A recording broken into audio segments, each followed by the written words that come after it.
So we're here today, we're making what's known as a seaweed fertiliser. Seaweed contains loads of properties that are great for growing plants and veg that we use on our veg beds in Wrecking Bar. Properties such as vitamin A, B, C, D, zinc, iodine, calcium, sodium, etc, etc.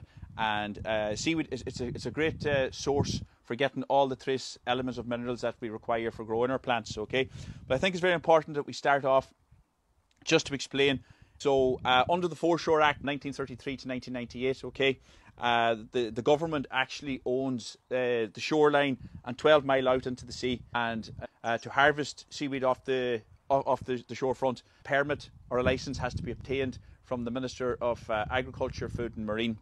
However, there is an alternative method in relation to obtaining your seaweed, and they're known as folio or tuberty rights. And we're very lucky here at Mare Glass. We have a very good friend, Dermot. Dermot lives between Newport and Mulranny. He's a small farm there, and he has land that mares the sea.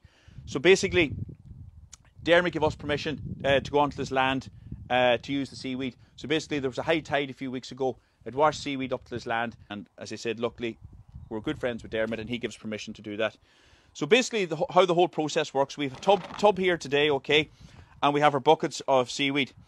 So it's very, very important to remember, obviously the seaweed has been in the Atlantic Ocean. It's absolutely saturated in salt, so it is. So we have to wash that salt out because plants don't like salt. It's like us having our dinner. Small bit of salt with the dinner is lovely, but if the lid falls off the salt jar, we're not going to eat the dinner. It's the same with the plants as well too, okay? So we have to wash out that excess bit of salt. Now, as I said, sodium is very important, and we have small traces of it, but we want to wash away that excess salt that we have. So the first thing we do is we get the bucket of seaweed, we just pour it into the container like that there. So we do. And then we just get our watering can here, and we empty the watering can like this here into the container, and that'll just cover up the seaweed.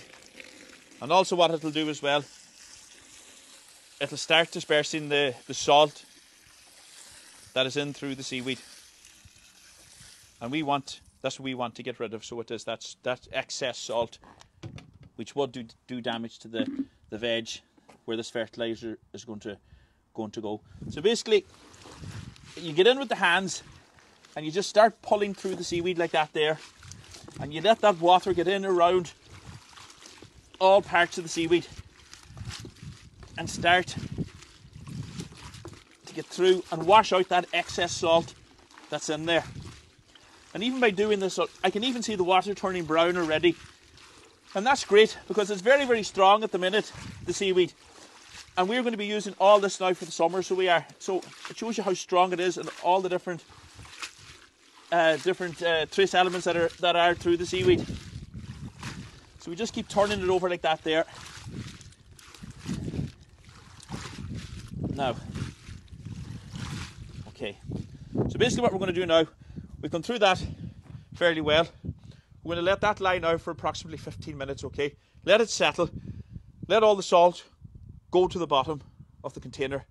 We'll remove then the seaweed out of the container, and we'll put it back into the bucket then, and we'll carry on with the next stage of the process.